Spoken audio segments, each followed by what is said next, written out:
SD Mahila महाविद्यालय सत्र 22-23 की इंटर कॉलेज टूर्नामेंट की ट्रॉफी और 51,000 रुपए की प्रोत्साहन राशि दी जाती है SD Mahila Mahavidyalaya Narwana.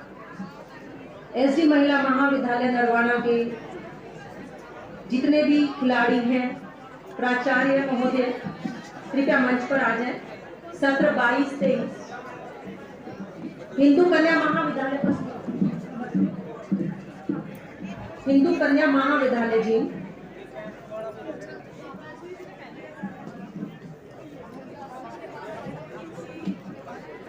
Government college for women ji, government college ji the third position holder,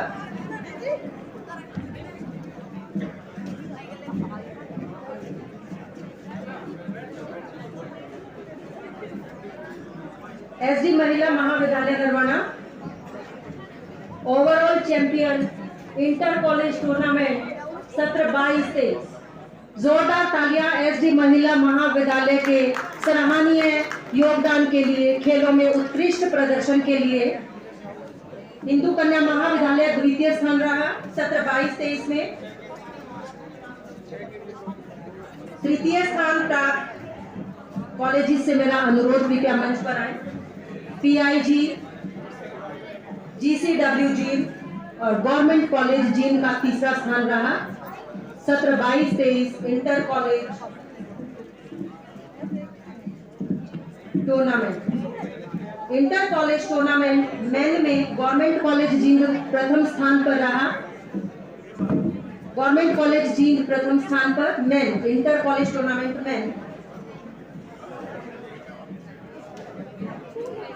द्वितीय स्थान राजीव गांधी मेमोरियल कॉलेज, तृतीय स्थान गवर्नमेंट कॉलेज सफीदो। सत्र 22-23 inter college tournament main government college gene प्रथम स्थान पर रहा।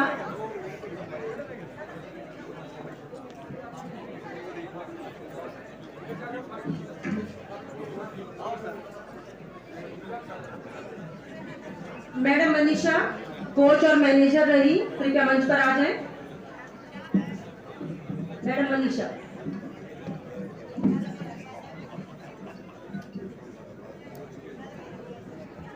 इंटर कॉलेज टूर्नामेंट सत्र 22-23 मेन गवर्नमेंट कॉलेज जीन प्रथम स्थान रहा। Overall champion government college gene. Government college gene के लिए जोरदार तालियां। राजीव गांधी मेमोरियल कॉलेज द्वितीय स्थान, कृपया मंच पर आ जाएं। राजीव गांधी मेमोरियल कॉलेज कृपया मंच पर आ जाएं। द्वितीय स्थान राजीव गांधी मेमोरियल कॉलेज का रहा, जिन्हें 31,000 रुपए की राशि दी जा रही है। गवर्नमेंट कॉलेज सफीदो तृतीय स्थान पर रहा। गवर्नमेंट कॉलेज सफीदो तृतीय स्थान पर रहा। सत्र 22-23 में खेल निदेशालय चौधरी रणबीर सिंह विश्वविद्यालय की ओर से 22,91,900 रुपए का प्रोत्साहन पुरस्कार सभी खिलाड़ियों को दिया गया है।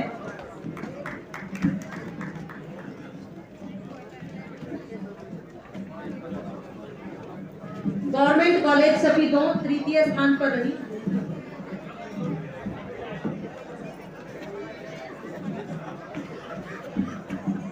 कुल राशि 22,91,900 रुपए की राशि प्रोत्साहन राशि खिलाड़ियों को दी गई आज पारितोषिक वितरण समारोह में खेल निदेशालय की ओर से। आप सभी को हार्दिक शुभकामनाएं। पदक विजेताओं को हार्दिक शुभकामनाएं। अपने हौसले के बल पर प्रतिभा अपनी दिखा देंगे, इतनी करेंगे हम मेहनत, सूरज खुद को बना देंगे। एक अच्छा खिलाड़ी खुद को प्रेरणा देता है तथा एक महान खिलाड़ी दूसरों के लिए प्रेरणा स्रोत बनता है। इसी शुभेच्छाओं सहित सभी विजेता खिलाड़ियों व टीमों को हार्दिक शुभकामनाएं। आशा करते हैं कि आप सभी संपूर्ण प्रतिबद्धता, निरंतर अभ्यास व आत्मविश्वास से भविष्य में भी बेहतरीन प्रदर्शन करते रहेंगे और विश्वविद्यालय का नाम इसी प्रकार रोशन करते रहेंगे। पुनः आगमन आपका हमारे लिए वरदान है। पुनः आगमन आपका हमारे लिए वरदान है, आपका मार्गदर्शन हमारे लिए सम्मान है। आप आए ईश्वर हम पर मेहरबान है, बड़े नसीब वाले हैं जो आप हमारे मेहमान हैं। ऊंचे आसमान में जैसे पंछी लेते हैं उड़ान, वैसे ही मेहनत से जिन्होंने छुआ है आसमान, पधारे हैं हमारे वार्षिक उत्सव में वे मेहमान, करते हैं आदर पूर्वक उनको हम प्रणाम।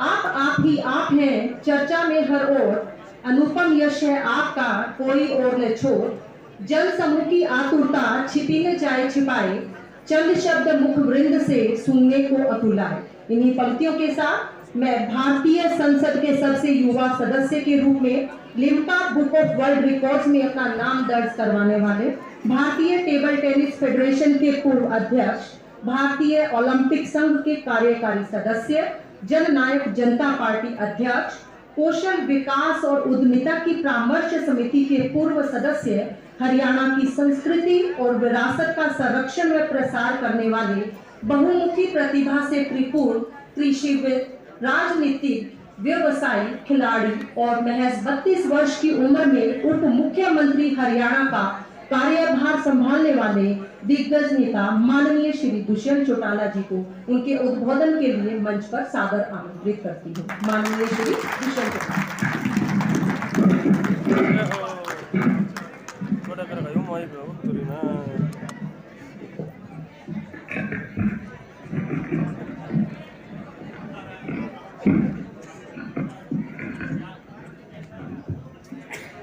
चौधरी रणवीर सिंह यूनिवर्सिटी जींद के डॉक्टर हरिचंद मिड्डा ऑडिटोरियम के अंदर मौजूद, आपके vice chancellor doctor अनपाल Singh ji, हमारे विधायक डॉक्टर मिड्डा जी, अमरजीत ढांडा जी, आपकी रजिस्ट्रार प्रोफेसर ललमीन मोहन जी, आपके डायरेक्टर स्पोर्ट्स डॉक्टर कुलदीप नारा जी, डॉक्टर नरेश कुमार जी, आपके संस्था का कैसे दिन प्रतिदिन उद्धार हुआ उसका विवरण देने वाले हमारे बीच प्रोफेसर सिन्हा जी, तमाम गणमान्य व्यक्तिगत, यूनिवर्सिटी के सभी स्टाफ, सपोर्ट स्टाफ, स्टूडेंट्स और एफिलिएटेड कॉलेजेस से आए प्रिंसिपल्स, कोचेज और उनके तमाम खिलाड़ीगण। मैं पहले तो यूनिवर्सिटी के तमाम ऑर्गेनाइजर्स का और खास तौर पर स्पोर्ट्स डिपार्टमेंट का धन्यवाद करूंगा कि आज 2 साल में जितने युवा साथियों ने जिले को और जिले के नाम को दुनिया के अलग कोणों में पहुंचाने का और वहां से मेडल जीतकर एक प्रेरणा बनने का काम किया है, मैं आभार प्रकट करता हूं और सभी खिलाड़ियों को धन्यवाद देता हूं कि आज आपकी मेहनत और लगन जिसने खेल के मैदान में हरियाणा को एक ताकत देने का काम किया। अपने कहावत है, जहां दूध दही का खाना देशा में देश हरियाणा, और हमारे खिलाड़ियों ने इंडिजिनस गेम्स नहीं, मैं देख रहा था कबड्डी कुश्ती तो अपना खेल है, मगर ऐसे गेम जो हमारी धरती से, इस देश की धरती से नहीं आते, उनके अंदर मेडल्स लेके आने का काम किए। बहुत प्राउडनेस की बात है, गर्व की बात है। और पहले ही आज का मेडल ऐसे गेम का था जो मैं कभी सोच नहीं सकता था, फेंसिंग का। वो युवा साथी कहाँ बैठे, एक बार खड़े हो जाओ, मेरे पीछे है, तो इनके लिए एक बार जोरदार तालियां बजाओ, क्योंकि शायद कुश्ती कबड्डी वाले तो मिट्टी के अंदर फिर भी खेल लेंगे, या ज्यादा से ज्यादा 2-4 लाख रुपए का मैट के अंदर पूरी की पूरी टीम प्रैक्टिस कर लेती है। मगर एक फेंसिंग ऐसा गेम है जो शायद ओलंपिक्स में पिछले 3 ओलंपिक्स से आया, उससे पहले एग्जिस्ट नहीं करता। और ओलंपिक का मेंबर रहने के कारण मुझे इतना पता है, जहां हरियाणा वाले या देश वाले अपनी पहचान बना लेते हैं, तो ओलंपिक एसोसिएशन जो इंटरनेशनल है वो भी धीरे धीरे उस गेम को बाहर कर देती है। और ये सच्चाई है। मैं जब पहली बार 2008 में ओलंपिक में गया तो हमारे मुक्केबाज अखिल, दिनेश, विजेंद्र ये देश का नेतृत्व कर रहे थे। पहले इनने रूल बदले बॉक्सिंग के कि प्रोफेशनलिज्म की ओर लेके जाओ, ग्लव पतला किया, फेस मास्क हटाया। उसमें जब नई पीढ़ी थापा और ये सारे खेलने लगे तो उस गेम को धीरे धीरे मेडल कैटेगरी से वेट कम करने शुरू कर दिए कि लड़कियां भी अपनी जगह ना बचा पाए। उसके बाद जब शूटिंग में हमने अपनी पहचान बनाई तो धीरे धीरे कॉमनवेल्थ से शूटिंग बाहर कर दी, ओलंपिक्स के अंदर शूटिंग के मेडल्स कम कर दी, और ऐसे ऐसे गेम्स इंट्रोड्यूस कर दिए जो शायद हम ट्रेडिशनली नहीं खेल सकते। पर हमारी कैपेबिलिटी है कि हमारे को 5 साल का समय मिल जाए, जैसे चुनाव लड़ने के लिए तैयारी कर लेते हैं वैसे खेल के लिए भी तैयारी कर लेते हैं। और आज उसका नतीजा है, अगले ओलंपिक्स में नए गेम्स किक बॉक्सिंग इंट्रोड्यूस हो रहा है। मेरे ख्याल से हमारे यहाँ तो ट्रेडिशनली नहीं खेला जाता, मगर वो भूल गए कि किक बॉक्सिंग के अंदर अगर रेसलर और बॉक्सर मिक्स हो जाए तो कहीं ना कहीं उस गेम को हम अपने आप हमारे नॉर्मल स्पोर्ट्स के अंदर इंट्रोड्यूस कर पाएंगे। वैसे ही एक गेम है जिसके ऊपर ध्यान नहीं दिया जा रहा। मैं बारी बारी प्रयास कर रहा हूं कि उसकी कोई नर्सरी ली जाए, उस गेम की ओर डाइवर्ट किया जाए, वो रग्बी का है। मैं भी देख रहा था नरवाड़ा की हमारी टीम सर्कल कबड्डी जीत के आई, फिर जीत की टीम आई जो एमडीयू को कितने 35 साल बाद, कोच साहब 34 साल बाद वो मेडल जीत के आई। मगर आज के दिन नेशनल कबड्डी का कोई रोल नहीं है इंटरनेशनल ग्राउंड पे, सर्कल कबड्डी। मेरी सर्कल कबड्डी की टीम को थोड़ी सी टेक्निकल हेल्प के साथ अगर रग्बी की ओर हम लेके जाए तो आज ऐसी हालत है कि आप लोग इसी टीम के साथ इंटरनेशनल जो टीम इंडिया को रिप्रेजेंटेट करती है उसके अंदर अपनी इंट्रोडक्शन नहीं कर पाओगे उतने, उसके अंदर अपनी मेजॉरिटी खिलाड़ियों की ले पाओ। और ये कर कर दिखाया। एक हमारे रिटायर्ड शायद फौजी है खरखोदा के अंदर, उसने एक एकेडमी बनाई और खिलाड़ी सिर्फ सर्कल कबड्डी वाले उठाए गांव से और एकेडमी बना के वहां ट्रेनिंग शुरू करी। आज हरियाणा की पूरी जो टीम है वो एक एकेडमी से जाती है और वही टीम हरियाणा का नहीं, देश के पिछले 3 रग्बी के मेंस के मेडल जीत कर आती है, सिर्फ इसलिए कि उनने उस गेम को हमारी कैपेबिलिटी और हमारे इंडिजिनस गेम के साथ जोड़कर डेवलप करने का काम शुरू किया। आज फेंसिंग के लिए मैं इन युवा साथियों से पूछ रहा था, कहते जी जहां प्रैक्टिस करते हैं उसका खर्चा 5 लाख का है एक ट्रैक, और जो इनकी फेंसिंग की स्टिक आती है वो एल्यूमिनियम की 2-2.5 लाख की आती है, किट आती है विद बदर वो 2 लाख 1.5 लाख की बताए। आज 10 लाख रुपए में तो एक ग्राउंड तैयार होगा 2 खिलाड़ियों का, मगर हम उसको कैसे डेवलप कर पाए। मैं सिन्हा जी बोल रहे थे कि हमने 20 लाख रुपया सालाना अवार्ड्स के लिए रखा। आज आपकी यूनिवर्सिटी 16 करोड़ रुपया ट्यूशन फीस से कमाती है, और 16 करोड़ के अंदर 20 लाख रुपया अगर स्पोर्ट्स इंफ्रास्ट्रक्चर के लिए प्रति करते हैं तो मुझे नहीं लगता कि आने वाले समय में इससे ज्यादा लेवल पर हम जा पाएंगे। 4 लड़कियां हमारे कॉलेजेस की हैंडबॉल में इंटरनेशनल मेडल जीत कर आई। अगर इसको आप ही अपने बजट से 20 लाख को 50 लाख कर दोगे तो ये मैं गारंटी देता हूं अगले साल जितने आज मेडल दिए, इस मेडल टैली की स्ट्रेंथ जो है वो 4 गुना ज्यादा होगी। और फिर ये डिस्ट्रिक्ट और स्टेट लेवल के मेडल्स नहीं होंगे, ये इन गेम्स के अंदर इंटरनेशनल लेवल के मेडल्स को हम लाकर दर्शा पाएंगे। और मैं तो मेरा सपोर्ट चाहिए, डेवलपमेंट के अंदर तो मैं करूंगा, स्टेट से आपको कोई फंड अप्रूव कराने हैं वो अप्रूव करा के देंगे, मगर ऐसे गेम्स जरूर इंट्रोडक्शन में लाओ अपने करिकुलम में जिनको हम आगे ओलंपिक के तौर पर टारगेट करें। जब तक इन बच्चों को इंटरनेशनल ग्राउंड नहीं मिलेगा, देसी भाषा में गात तो तोड़ लेंगे, मगर उसके तोड़ने के बाद भविष्य क्या है?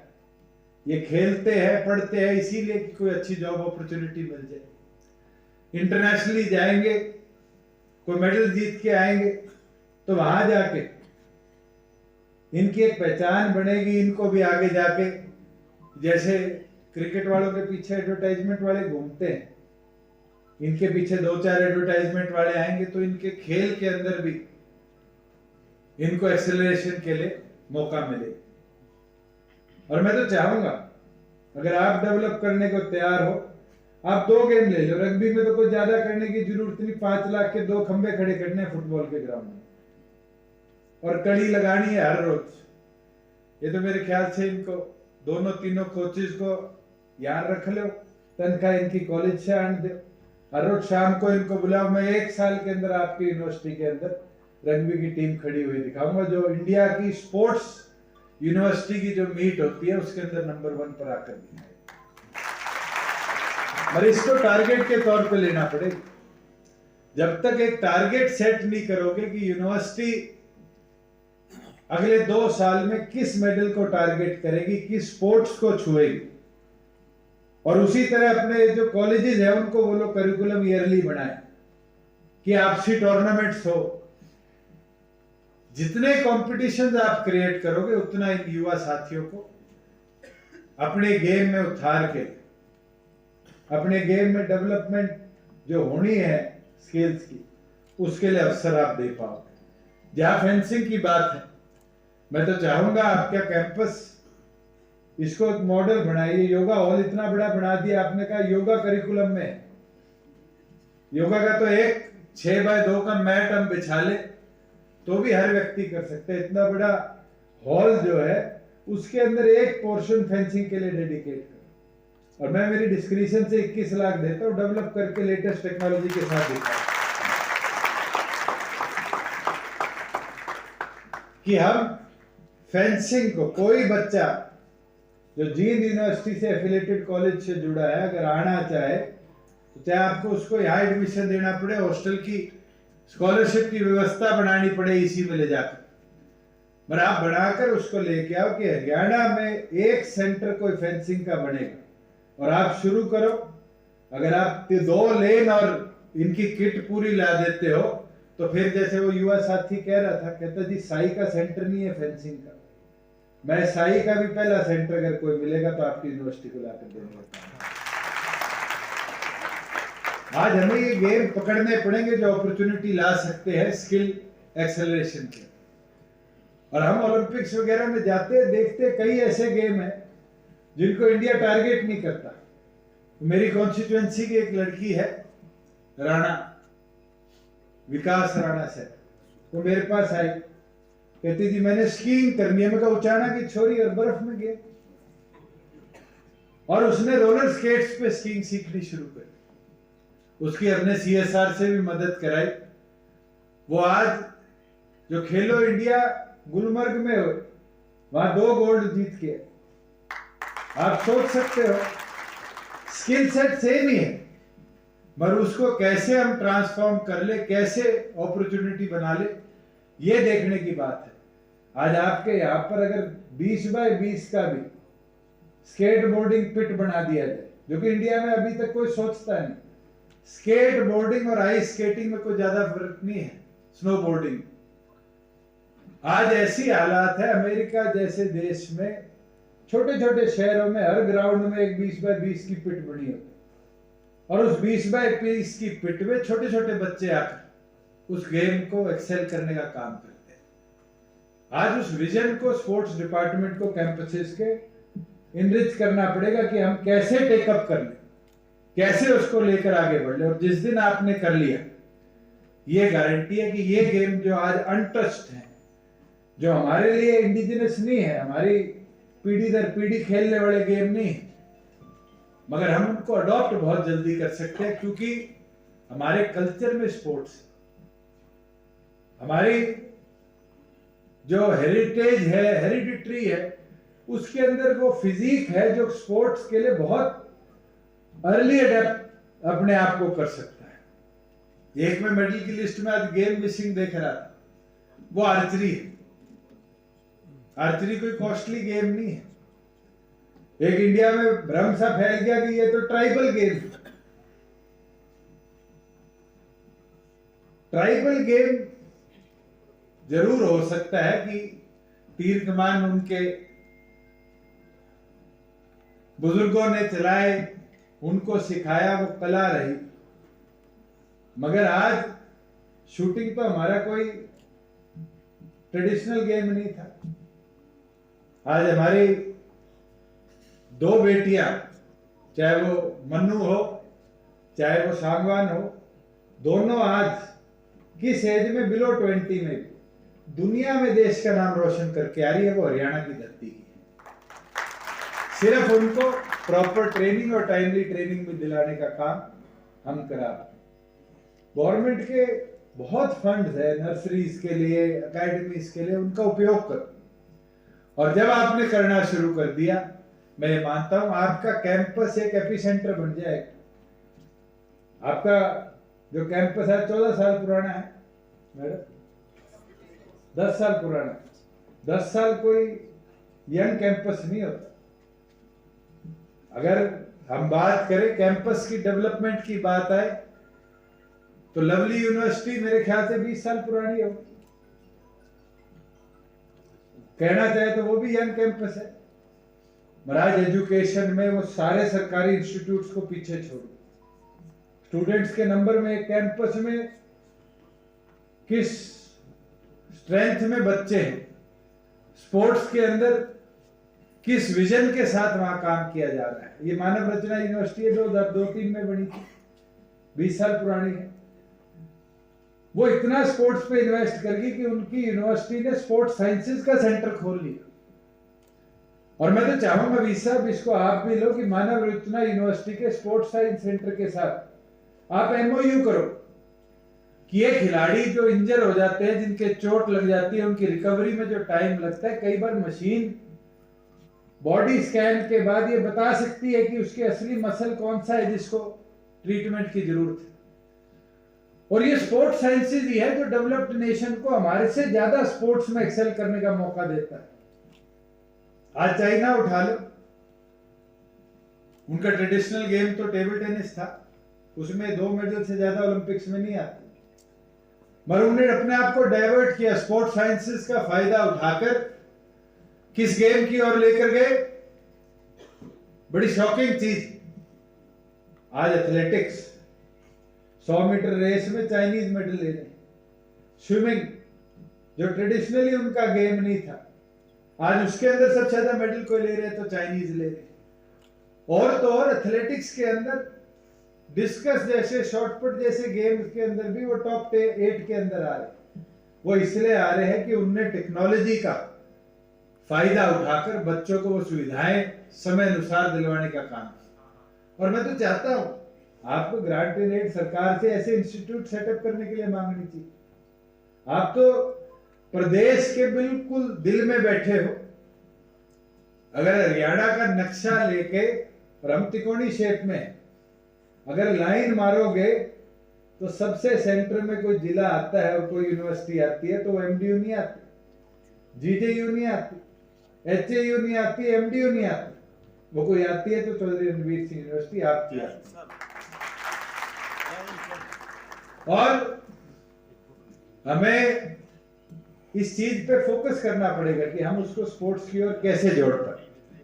मैं चाहूंगा, क्योंकि हमारे यहाँ पर रेसलिंग में बड़ा अच्छा काम आप लोगों ने करा है, इसके लिए भी अगर आपको मैट्स की जरूरत है तो उसका मेरे को बताओ कि मैं आपको CSR के माध्यम से रेसलिंग मैट्स भी कैंपस में या एफिलिएटेड कॉलेजेस में जहां जरूरत है वहां पर उपलब्ध करा कर देने का काम कर पाऊं, जिससे इन युवा खिलाड़ियों को आज के दिन जो कंपटीशन आता है उसके अंदर फायदा मिलता है।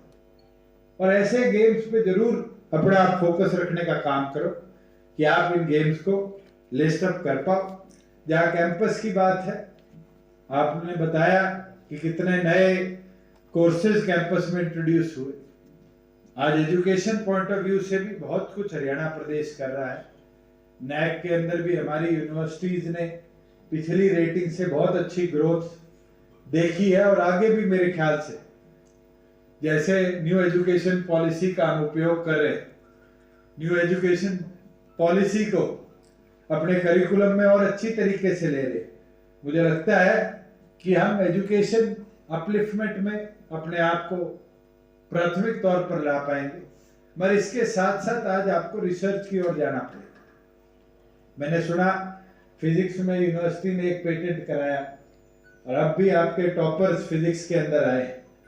आज रिन्यूएबल एनर्जी हो, आज डाटा सेंटर हो, आज स्टार्टअप्स हो, सरकार द्वारा 13-14 अलग अलग पॉलिसीज बनाई गई। अभी हमारी पिछले दिनों कैबिनेट ने अप्रूव करी आत्मनिर्भर टेक्सटाइल पॉलिसी।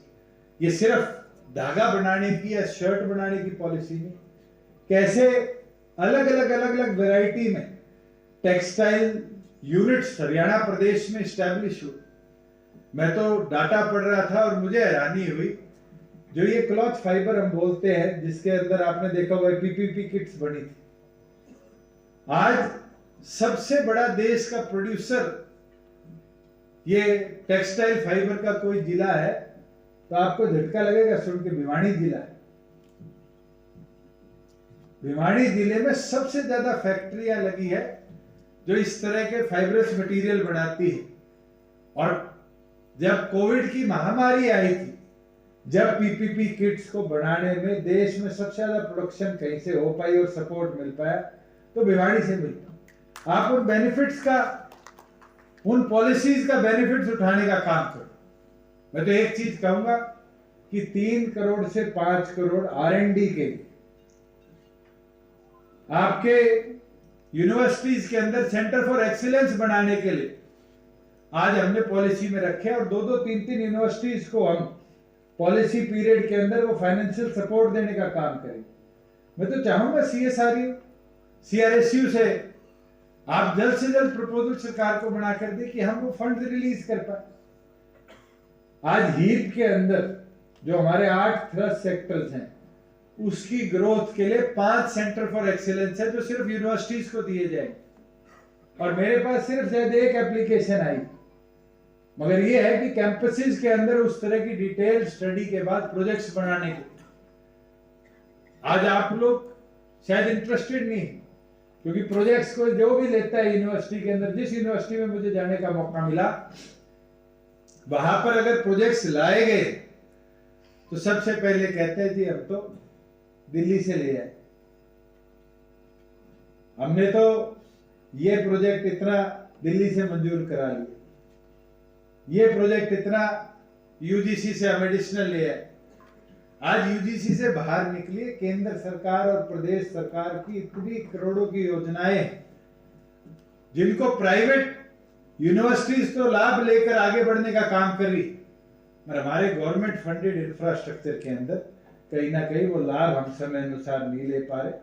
मुझे लगता है कि ये टारगेट अब आपको इस साल का, इस एजुकेशनल ईयर का लेना पड़ेगा कि ऐसी पॉलिसीज का आप लोग समय अनुसार लाभ ले पाओ। मैं तो इसी के साथ सभी जो विजेता खिलाड़ी है उनको बधाई देता हूं, उनका आभार प्रकट करता हूं, सभी कोचेस का धन्यवाद करता हूं कि आप लोगों की लगन और मेहनत का नतीजा है कि खेल हरियाणा के अंदर आज बढ़ भी रहा है, सुरक्षित भी है और एक मोटिवेशन भी है जो जनरेशंस को आगे ले जाने का काम करेगा। कहीं भी स्पोर्ट्स इंफ्रास्ट्रक्चर के लिए आपको सहयोग की जरूरत है, सरकार आपके साथ है। आज स्पोर्ट्स पॉलिसी के माध्यम से भी और जो हरियाणा की खेल नीति आज उसका नजरिया है कि हरियाणा के बच्चे जो है वो ओलंपिक्स हो, चाहे एशियन गेम्स हो, चाहे कॉमनवेल्थ हो, चाहे अलग वर्ल्ड चैंपियनशिप्स हो, आज कोई भी मेडल देश जीत के आता है उसके अंदर रिप्रेजेंटेशन जो अपनी स्टेट की है वो रिप्रेजेंटेशन 40% के लगभग है। और हम तो ये टारगेट अगर बना ले कि आगे हमने इसको 60 बनाना है, तो ये जो बच्चे बैठे हैं ये आपको निराश नहीं होने देंगे। इनके अंदर वो कैपेबिलिटी है, ये और ज्यादा मेहनत कर आपका वो टारगेट समय अनुसार अचीव कर पाएंगे। मैं तो इसके साथ आपका आभार प्रकट करूंगा और धन्यवाद करूंगा आपका कि आपने मेरे से भी लंबी हाइट का छोरा दिखा दिया आज मेरे को। दोबारा वीसी साहब का, रणपाल सिंह जी का, मैडम लवलीन का, उनके सभी साथियों का आभार प्रकट करता हूं। मैं तो पूछ रहा था हाइट कितनी है, 6.5 है।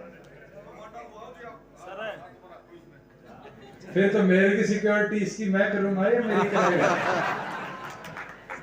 मैं तो दोबारा सभी प्रशासकों का आभार प्रकट करता हूं कि आपने कैंपस के अंदर ये अपॉर्चुनिटी बढ़ाई और लगातार 2 साल से मेडल जीतने वाले युवाओं को प्रोत्साहित किया। आपका बहुत बहुत धन्यवाद। जय हिंद। महोदय, उद्बोधन के लिए हम आपके अत्यंत आभारी हैं। हम बेहद सौभाग्यशाली हैं कि हमें आपके विचारों और अनुभवों से अनुग्रहित होने का गौरव प्राप्त हुआ है। कृपया आप सभी स्थान ग्रहण कर लें। श्रीमान जी, आपके कथित विचारों का अनुकरण व आत्मसात करने के लिए हम सदैव प्रयासरत रहेंगे। मैं आश्वस्त हूं कि आपका मार्गदर्शन निश्चित ही हमारी सफलता का पथ प्रशस्त करेगा। हम यह भी आशा करते हैं कि भविष्य में भी आपका सानिध्य व सहयोग इसी प्रकार प्राप्त होता रहेगा। आपका आभार श्रीमान। अतिथि देवो भव कहती है भारत की धरा, आतिथ्य करके आपका निभा रहे हैं परंपरा।